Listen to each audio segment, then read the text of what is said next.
Most kings inherit power. Most generals fight for survival. But one man believed something completely different. He believed the entire world could belong to him. Empires tried to stop him. The most powerful army on earth tried to crush him. But this young king had a mindset so dangerous, it changed history forever. His name was Alexander. History would later call him Alexander the Great.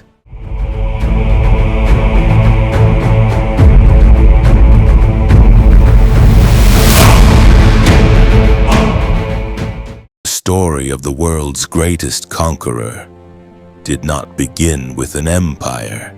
It began with a boy who refused to accept fear. One day, a horse refused to be tamed. It had thrown every rider to the ground. Philip's generals called it useless. But the boy noticed something everyone else missed. Good horse. The horse was afraid of its own shadow. Alexander turned the horse toward the sun, removed the shadow, and calmly climbed onto its back. The entire court fell silent. King Philip II looked at his son and said words that would define history. My son, seek a kingdom equal to yourself. Macedon is too small for you. From that moment, everyone in Macedon knew something. This boy was different. While some prince dreamed of ruling kingdoms, Alexander dreamed of something far larger. The entire world. Alexander's father, Philip II of Macedon, was already building a powerful army. But Philip understood something important.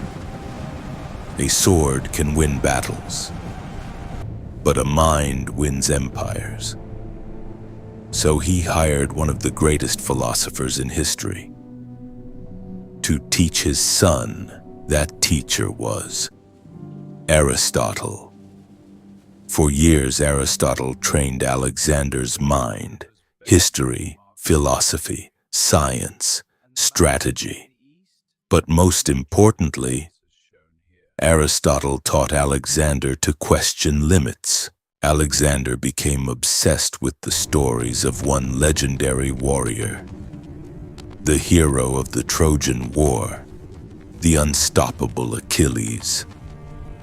Alexander carried a copy of the Iliad with him everywhere, not as literature, but as a manual for greatness.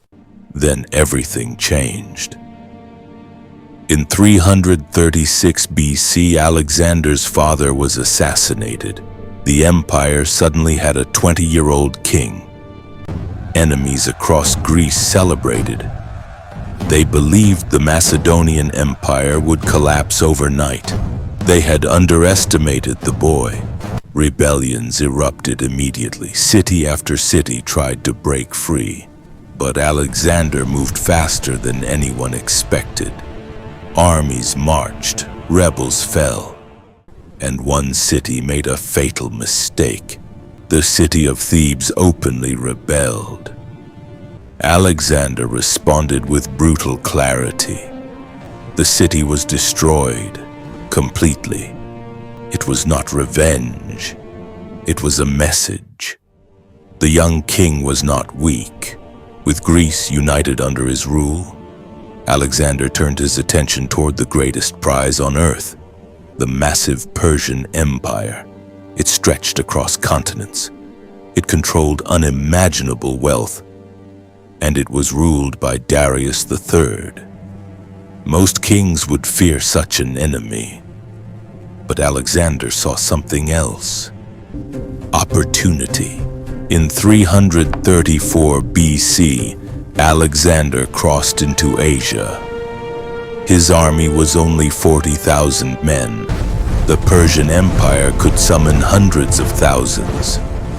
Before the invasion, Alexander did something shocking. He burned his ships. Alexander addressed his army. There is nothing impossible to him who will try. Then the battles began.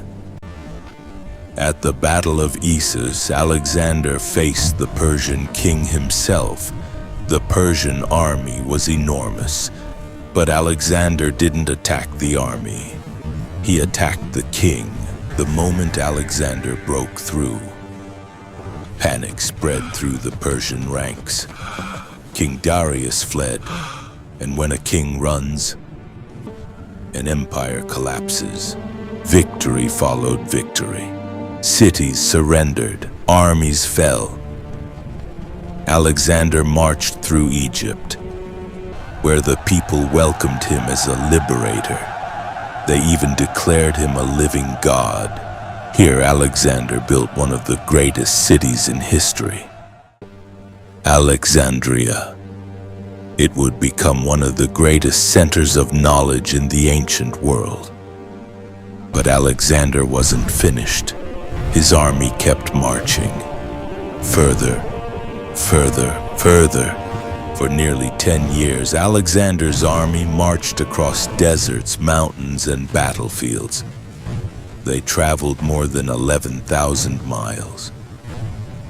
No Greek army had ever gone this far. But eventually, even legends face limits. Alexander stood before his exhausted soldiers and reminded them what they had accomplished. Upon the conduct of each depends the fate of all. When Alexander returned to Babylon, he ruled the largest empire the ancient world had ever seen. But the conqueror was only 32 years old. He had plans for new expeditions, new empires, new worlds. But history would never see those dreams. Because in 323 BC, Alexander the Great died. Yet his greatest conquest was never land. It was mindset. I am not afraid of an army of lions led by a sheep. I am afraid of an army of sheep led by a lion.